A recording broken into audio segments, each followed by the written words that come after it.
स्वागत, आप देख रहे हैं कहानी कुर्सी की। यहाँ सीधे दिल्ली के विजय चौक से लाइव हमारा प्रोग्राम और हम यहाँ संसद भवन के बाहर मौजूद हैं। अब आपको जरा उत्तर प्रदेश के बारे में कुछ खबरें बता दें। उत्तर प्रदेश में संभल में जो हिंसा हुई, जो दंगा हुआ, उसमें 4 लोगों की अभी तक मौत हो चुकी है। संभल में जो विषय था वो था संभल की ऐतिहासिक जामा मस्जिद, उसके अंदर पौराणिक हरिहर मंदिर के साक्ष्य ढूंढने को लेकर स्थानीय अदालत की तरफ से सर्वे कराने का आदेश हुआ। एक राउंड सर्वे हो गया और दूसरे दौर के सर्वे के लिए जब रविवार को वहां पर टीम पहुंचती है तो उसके साथ ही बाहर हजारों की भीड़ जमा हो गई। उसके बाद पत्थरबाजी, आगजनी, गोलीबारी, सब कुछ हुआ। इस सब के लिए कौन जिम्मेदार है? आप अगर विपक्ष की माने तो इसके लिए प्रशासन जिम्मेदार है या कोर्ट जिम्मेदार है। कहा जा रहा है कि दूसरे पक्ष को सुने बगैर अगर आप इस किस्म का कोई फैसला करेंगे तो उसके बाद लोगों में जरूर नाराजगी बढ़ेगी और उसका रिएक्शन होगा। प्रशासन कह रहा है इसके लिए तैयारी पहले से की गई थी। रात भर पहले फैसला हुआ कि इसका हमको जवाब देना है। पत्थर के इकट्ठे किए गए, वहां असला आया हुआ था। कहा जा रहा है बाहर से लोग बुलाए गए थे, तमाम तरीके की बातें। तो आपको हम आज दोनों पक्षों की बात सुनाएंगे। और संभल के बाद जिस तरीके से प्रशासन ने बहुत सख्त रवैया अख्तियार किया है, कहा जा रहा है सब ऐसी कार्रवाई होगी कि उदाहरण बने। रासुका सभी उपद्रवियों के ऊपर लगाई जाएगी। जो स्थानीय सांसद है समाजवादी पार्टी के जियाउर रहमान बर्क, उनका नाम एफआईआर के अंदर शामिल है, क्योंकि कहा जा रहा है कि उन्होंने पहले दौर की वहां सर्वे की कार्रवाई हो गई, उसके बाद जो कुछ बातें उन्होंने की उससे और लोगों की भावनाएं भड़क गई। हालांकि अखिलेश यादव कह रहे हैं हमारा सांसद तो वहां ग्राउंड पर था ही नहीं, खामखा हमारी पार्टी को इसके बीच में घसीटा जा रहा है। जिम्मेदार पूरी तरीके से सरकार है और प्रशासन है। तो आपको जरा वहां जो स्थानीय एसपी हैं पुलिस के, उनकी बात भी सुननी चाहिए। वो आपको बताएंगे कि वहां दंगे की प्लानिंग कैसे की गई थी, कब से की गई थी। अखिलेश यादव क्या इल्जाम लगा रहे हैं, असदुद्दीन ओवैसी सीधे क्यों कोर्ट को, जज के फैसले को इसके लिए जिम्मेदार बता रहे हैं। टोटल 7 एफआईआर हुई है, 2 थाना नकासा पे और 5 थाना कोतवाली पे, और करीबन 2500 के लगभग लोगों के ऊपर है अभियोग पंजीकृत हुआ है। सभी लोगों की सीसीटीवी और ड्रोन के माध्यम से आइडेंटिफिकेशन किया जाएगा और सबको जेल भेजा जाएगा। जिया और रहमान के खिलाफ भी एफआईआर दर्ज की गई है। हाँ, एक हमारे चौकी प्रभारी द्वारा इस नाम से, जिस नाम से आप बता रहे हैं उस नाम से मुकदमा दर्ज किया गया है। बीएनएस 168 के तहत बीएनएस 168 के तहत पहले नोटिस दिया गया था, अब उसके बाद में कार्रवाई की गई है। जब मस्जिद के पास में जब बलवाई जो है वो आगे बढ़ के उस सर्वे को रोकने का प्रयास कर रहे थे, तब इनके द्वारा भीड़ को मना किया गया, उनको ललकारा गया कि आप अपने अपने गंतव्य वापस चले जाइए। धारा 163 जो कि पहले 144 के नाम से जानी जाती थी वो लगी हुई है, लेकिन उसके बावजूद इसमें फिर भीड़ की तरफ से फायर आया और वो सीओ साहब के पास। कल जब फॉरेंसिक टीम द्वारा मौके पे कल देर रात नीचे चले गए थे, इस तरीके के वेपन उनके वहां से घटनास्थल पे जहाँ पे कई सारे चप्पल जूते पड़े थे उनके बीच में ये भी बरामद हुआ है। इस तरह देख सकते हैं कि आप भीड़ के जो बलवाई थे, पत्थरबाज थे, उनका क्या मकसद था, उनका क्या उद्देश्य था। पुलिस वालों के पांव में गोली लगी है और इस तरीके की ये जो है उनका जो उद्देश्य था, लेकिन हमारी पुलिस ने और प्रशासन ने साथ में कंधे से कंधा मिला के एक बहुत अच्छे सूझबूझ से इस जो पत्थरबाजों की मंशा थी उसको कंप्लीट नहीं होने दिया। उनकी इच्छानुसार उन्होंने सर्वे को रोकने का भरपूर प्रयास किया। सर्वे शांतिपूर्ण। वहां पर कोर्ट की तरफ से बगैर मस्जिद के जिम्मेदारों को, कमेटी को सुने उन्होंने एक एक्स पार्टी ऑर्डर पास कर दिया, वो गलत है। दूसरा यह है कि एक बार तो आपने गलत ऑर्डर दिया, सर्वे हो गया। दूसरा सर्वे जब किया आपने किसी को इत्तला नहीं दी। तीसरी बात यह है कि पुलिस का ये काम था कि मस्जिद कमेटी को कॉन्फिडेंस में लेते या वहां की पीस कमेटी को। चौथी बात यह है कि जो सर्वे करने लोग आ रहे हैं वो प्रोवोकेटिव स्लोगन्स लगा कर आ रहे हैं, वो वीडियो उसका है, पब्लिक डोमेन में है। और उसके बाद जो वहां पर वायलेंस हुआ जिसमें 3 मुसलमानों को गोली लगी, उनकी मौत हुई, हम इसका कंडेम करते हैं। ये फायरिंग नहीं बल्कि मर्डर है। जिस दिन कोर्ट में सुनवाई होती है उसी दिन ऑर्डर हो जाता है, उस दिन सर्वे भी हो जाता है। ये तो 1948 में ऐसे ही हुआ था बाबरी मस्जिद में। तो ये जो फायरिंग हुई है ये फायरिंग नहीं है, मर्डर है। और जो भी ऑफिसर्स इन्वॉल्व है उनको सस्पेंड करना चाहिए। जो घटना हुई है, हमारे सांसद जियाउर रहमान जब संभल में ही नहीं थे और उसके बावजूद भी उन पर एफआईआर दर्ज करना, ऐसा उदाहरण कभी किसी को मिला होगा देखने को, सुनने को? एक पुलिस ऑफिसर ये कह रहा हो कि नेता बनना छोड़ दो, नेताओं का सहारा लेना छोड़ दो। किसके लिए भाषा थी वो? और मैं ये कहना चाहता हूं, हालांकि ये सब जानकारी आपके पास है, दुखद है कि नईम जैसे नौजवान की जान चली गई, बिलाल की जान गई है, रोमान की जान गई है, कैफ, अयान, और इसमें से कुछ कम उम्र के भी हैं। मुझे याद है जब मैं लखनऊ में प्रेस कर रहा था, उस समय जो जानकारी थी और जो जानकारी छिपाई जा रही थी, जब वहां पर लोकल स्तर से जानकारी हासिल हुई, तब मैंने कहा कि नईम की जान गई है और पुलिस की गोली से गई है। आप लोगों पे सब वीडियोस हैं, आप लोगों पे जगह जगह से वीडियोस मिले हैं, कवरेज है पूरा का पूरा कराया गया ये दंगा है। और किसने कराया? सरकार ने कराया, क्योंकि सरकार जो बेईमानी कर रही थी, सरकार जिसने वोट लूटा, सरकार ने जिसने मशीन पर ईवीएम की बटन बार बार पुलिस से दबाई, प्राइवेट ड्रेस में पुलिस लगाई, उस चुनाव में इनकी धांधली, इनकी चोरी न पकड़ी है, इसलिए जानबूझ करके संभल में घटना कराई है। अखिलेश यादव को आपने सुना, ओवैसी साहब को आपने सुना, और पुलिस ने भी साफ साफ बता दिया दंगे में क्या क्या हुआ था, किस किस्म के हथियार वगैरह सब इस्तेमाल हुए थे। पहले जरा इसकी हम पॉलिटिक्स की बात करते हैं, फिर जो कार्रवाई वगैरह हुई या जो दंगा हुआ उसकी बात करेंगे। देवेंद्र, अखिलेश यादव बार बार ये कह रहे हैं कि पुलिस ने दंगा कराया क्योंकि पुलिस ने ही वोट लूटा था, बट ईवीएम के बटन दबाए थे, इसको छुपाना था। ओवैसी जाहिर है उनकी तो लाइन अलग होगी। अखिलेश यादव नाम लेकर के बता रहे हैं विक्टिम के, जो लोग मारे गए कि ये लोग मारे गए, जाहिर है वो अंडरलाइन करना चाहते हैं मुसलमान मारे गए इसमें। निश्चित तौर पर सर, क्योंकि उनके पॉलिटिक्स को बहुत सूट भी करता है। लेकिन आप देखें तो पुलिस का काम ही कब आया? ये तो कोर्ट का आदेश था, सर्वे आराम से हो सकता था, एक बार हो चुका था, दूसरी बार भी सर्वे आराम से हो जाता। अब पुलिस के ऊपर आप पत्थरबाजी करें, पुलिस के ऊपर घातक हथियारों से हमले करें, तो फिर पुलिस को एक्शन लेना ही पड़ता है। और दुनिया की कोई भी पुलिस इस काम को करेगी कि अगर उसके ऊपर अटैक होगा तो उसे कंट्रोल करना पड़ेगा हालात को, अन्यथा तो इतना शांतिपूर्ण तरीके से हो सकता था कि निश्चित तौर पर पहले से समझ में आ रहा है, जैसा कि पुलिस बता भी रही है, कि इसकी गहन प्लानिंग की गई थी कि आज के इस सर्वे में ये सब कुछ कर देना है। और उसी का नतीजा ये है कि आप एक तो जाने गई और उसके बाद फिर से नाम ले लेके आप और भड़काने की कोशिश कर रहे हैं। अन्यथा इस मामले को कम से कम इस रूप में तूल देने की जरूरत नहीं थी। जाहिर तौर पर उनको ये सूट कर रहा होगा कि अगर इस तरह की चीजें बहुत भड़के तो उपचुनाव में जो हार हुई है शायद उस पर कम चर्चा होगी और इस पर ज्यादा चर्चा होगी कि देखिए पुलिस कैसे अत्याचार कर रही है। अब इससे पहले जिस नारे का हम लोग बार बार जिक्र करते हैं, बटोगे तो कटोगे, वो उत्तर प्रदेश में भी इस्तेमाल हुआ और चला। उपचुनाव में 7-2 का स्कोर इसी की बदौलत आया है। अखिलेश यादव की चिंता ये भी होगी, उनको ये भी तो इतना तो दिख ही रहा है, मेरा वोट जो था वो कहां से आया था। जाहिर है राजनीतिक चिंता उनकी अखिलेश जी की, खासतौर से जो उपचुनाव हुई और जो नतीजे आए और उनकी 2 सीटें चली गई, वो उनके लिए चिंता वाली बात है, परेशानी वाली बात है। और यदि उनको लगता है कि बटोगे तो कटोगे के नारे से ही ये नतीजा आया तो और ज्यादा चिंता की उनकी बात है कि उनका पूरा का पूरा जो वोट बैंक पॉलिटिक्स है उस पर इसका असर पड़ सकता है। और ये भी सही हो सकता है कि जैसे देवेंद्र जी जिक्र कर रहे हैं कि भाई वो अपनी हार पर ज्यादा चर्चा नहीं हो, तो इसको भी थोड़ा सा बढ़ा चढ़ाकर बात कर रहे हैं। ये मैं नहीं कह रहा कि अखिलेश जी ने दंगे कराए या पुलिस ने दंगे कराए हैं, लेकिन पुलिस की 2 बातों पर मुझे हैरानी है। एक तो पुलिस ने कहा कि ये सब प्लान दंगा था, मैं इसको खारिज नहीं कर रहा। लोगों ने, दंगा करने वालों ने प्लान कर लिया। पुलिस ने क्या प्लान नहीं किया था? सवाल यह है पुलिस की क्या प्लानिंग थी। अगर पुलिस को यह पता है कि दंगा प्लान तरीके से था या बाद में पता चला है, तो पुलिस की क्या प्लानिंग थी, पुलिस क्या अपनी इस जिम्मेदारी से बच सकती है। मैं उस पर जा ही नहीं रहा कि वोट लूटा कि नहीं लूटा, क्या किया, वो अलग है, वो तो पॉलिटिकल इशू है, इस पर बात नहीं होनी चाहिए। और दूसरा, मैं किसी एक आईपीएस ऑफिसर से या बड़े ऑफिसर से ये उम्मीद नहीं करता कि वो कहे कि आप नेताओं की तरह से बिहेव ना करें। नहीं, नेताओं की बात नहीं माने, नेताओं के चक्कर में अपना भविष्य मत खराब करो, घर जाओ। ये भी ठीक नहीं है बात। तो क्या गलत है सर? गलत है एक आईपीएस ऑफिसर को इस तरह से बात करना। एक ग्राउंड पर सामने दंगा हो रहा है, पत्थर गोली सब चल रहा है, जिस काम की तैयारी करनी चाहिए थी पुलिस को, जो आईपीएस ऑफिसर साहब हैं, मैं इस पर क्यों नहीं आप सवाल करते? बहस तो ये होनी चाहिए कि पुलिस ने क्या किया, क्या उनकी कोई फॉरवर्ड प्लानिंग थी, क्या उन्होंने तय किया था कि भाई वहां पर जो हो रहा है सर्वे होगा, संभल की स्थिति जानते हैं, संवेदनशील इलाका है, सब कुछ हो रहा है, तो क्या पुलिस ने, आज जब आप रासुका लगा रहे हैं, आज आप लोगों को गिरफ्तार कर रहे हैं, आज आप सब कर रहे हैं, ये तैयारी यदि उनको पता है कि असला था, पत्थर थे, जो भी था, उसमें मैं कोई खारिज नहीं कर रहा किसी बात को, ऐसा होगा क्योंकि पुलिस कह रही है तो, लेकिन पुलिस ने उसको रोकने के लिए क्यों एहतियातन तैयारी नहीं की? और ये दूसरी तीसरी बार हो रहा है उत्तर प्रदेश में।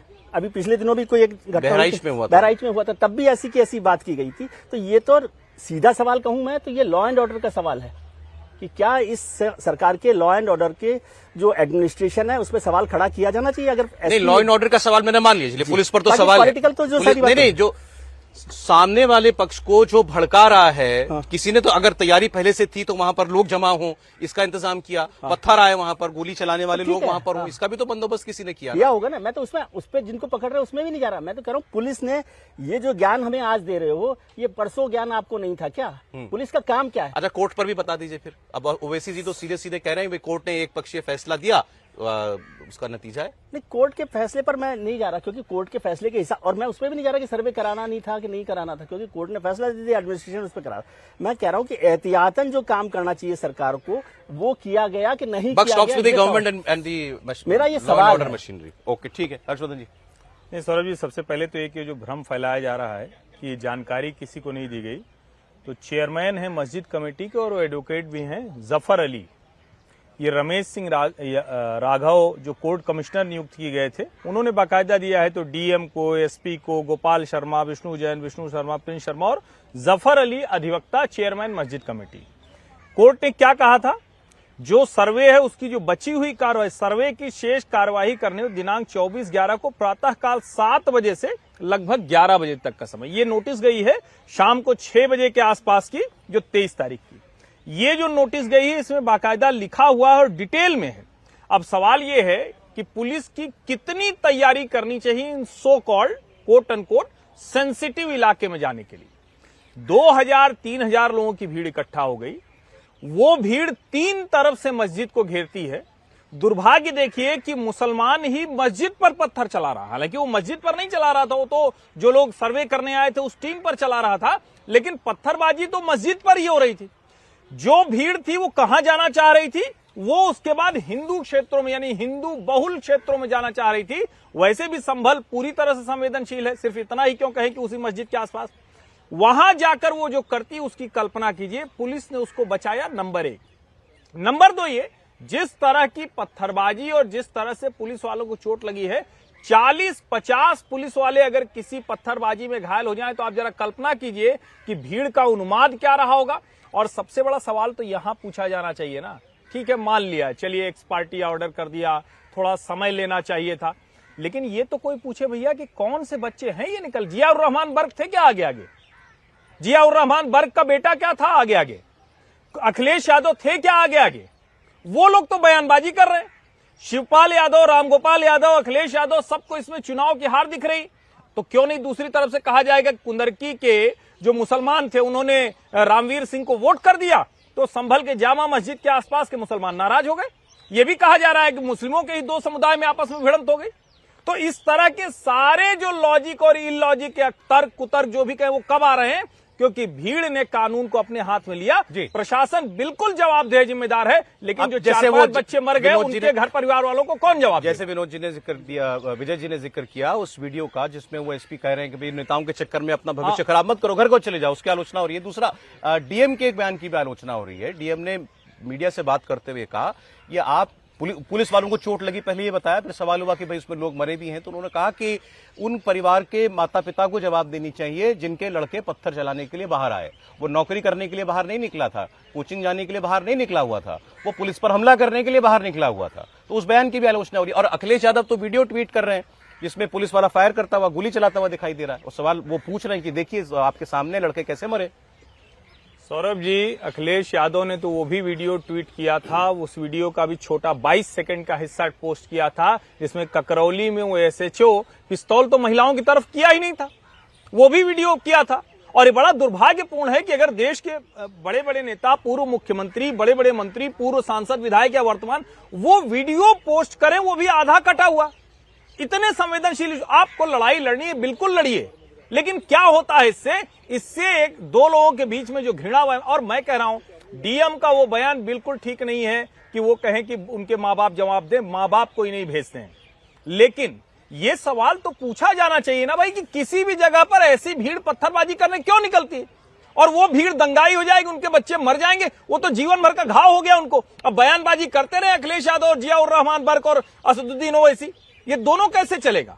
तो मुझे लगता है मुसलमानों के बच्चों को यह भी सोचना चाहिए कि वो कहां जा रहे हैं और इस देश की न्यायपालिका पर भरोसा रखना सीखे। इस देश की न्यायपालिका के भरोसे ही लोकतंत्र चल रहा है। अगर आप कहीं से निराश होते हैं, आप कहते हैं भाई ये मैंडेट आ गया लेकिन हमारे खिलाफ, चले जाते हैं ना सर्वोच्च न्यायालय। सर्वोच्च न्यायालय तय करता है और नीचे से लेकर ऊपर तक जाते हैं। तो अभी ये करने की आवश्यकता क्या थी? और फिर मैं कह रहा हूं, इसमें उकसाया गया है, तैयारी हुई है, प्रशासन को बिल्कुल जिम्मेदार ठहराया जाना चाहिए। लेकिन जिस हालात में पत्थरबाजों ने पहुंचा दिया था, वहां पुलिस वालों की भी जान होती है, उनका भी मानवाधिकार होता है, उनका भी घर परिवार है।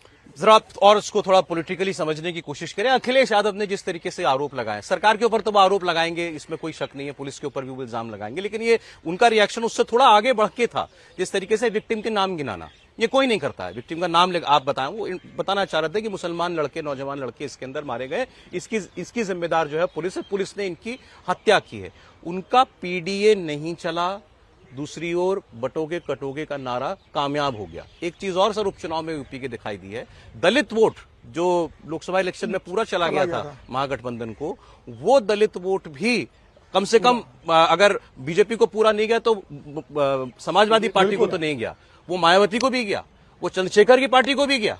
ये भी साफ दिखाई दे रहा है। तो उनकी पीड़ा कई लेवल पर है। सर ये सिर्फ पीड़ा नहीं है, ये अखिलेश यादव की हताशा है। जिस तरीके से 9 उपचुनाव पर, जो विधानसभा उपचुनाव पे मतदान हुआ था, जो परिणाम आए कि आप सिर्फ 2 सीटें जीत रहे, और सीट का मार्जिन देखिए आप, करहल में कितने हजार से जीत रहे वो। कुंदरकी में जो कहा रहा था कि यहाँ पे कोई अखिलेश को हरा नहीं सकता, 60% का मुस्लिम वोट बैंक है, ये तो घर की सीट है, यहाँ तो अखिलेश यादव जिसे खड़ा करेंगे वहां से चुनाव जीतेगा। उस सीट पर सिर्फ 25,000 वोट मिल रहे हैं अखिलेश यादव को, जमानत जब्त हो रही है।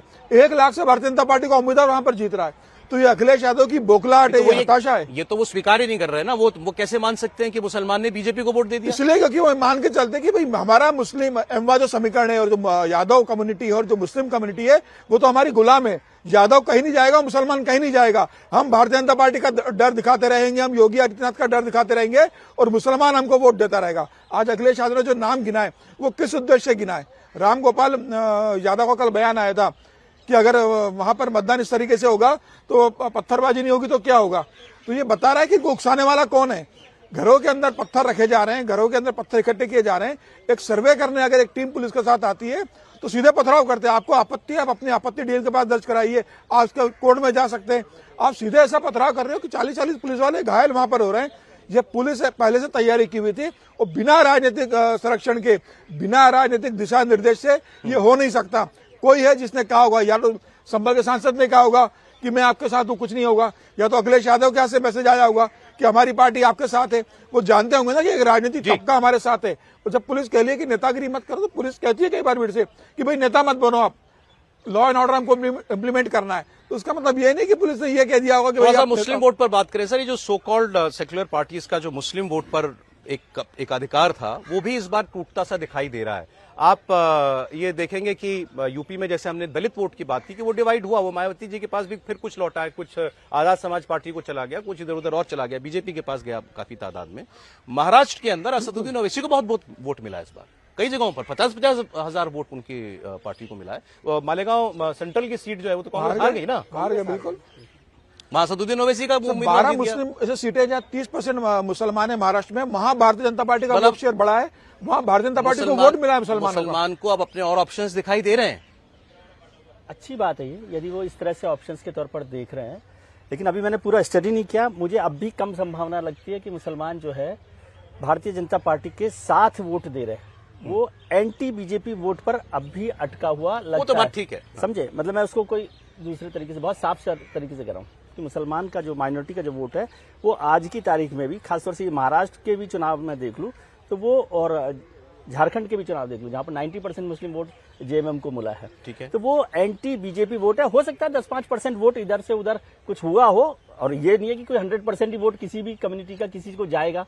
वो सबके सब वोट होते हैं। वो पीडीए में दलित का भी, यादव का वोट भी भारतीय जनता पार्टी को मिला है, मुसलमानों का वोट भी मिला है। और अगर ऐसा हो रहा है तो ये तो एक अच्छा संकेत के तौर पर देवेंद्र का कॉमेंट इस पर, आपको लगता है ओबीसी, दलित, आदिवासी, इस वोट के जो जैसा ट्रेंड दिखाई दिया इन चुनावों में, उसके संकट के बाद मुसलमान वोट का भी संकट हो सकता है कांग्रेस समाजवादी पार्टी जैसी दलों को? अभी सौरभ उसकी उम्मीद कम है, क्योंकि बीजेपी एक कैंपेन जितना एग्रेसिव है हिंदुत्व को लेके, तो उतने एग्रेसिव कैंपेन में आप वो जो सबका साथ सबका विकास उस तरह के नारों के सहारे कुछ कर लें सेंधमारी, इसकी संभावना अभी कम नजर आती है। हालांकि एक सीट को अगर आप देखें कुंदर की, जिसको लेकर बहुत चर्चा होती है, वहां पर बीजेपी ने ग्राउंड पे एक नैरेटिव बहुत चलाया कि ये जो शख्सियत हैं जिनको आप लोग चुनते हैं, ये किसके ऊपर अत्याचार करते हैं।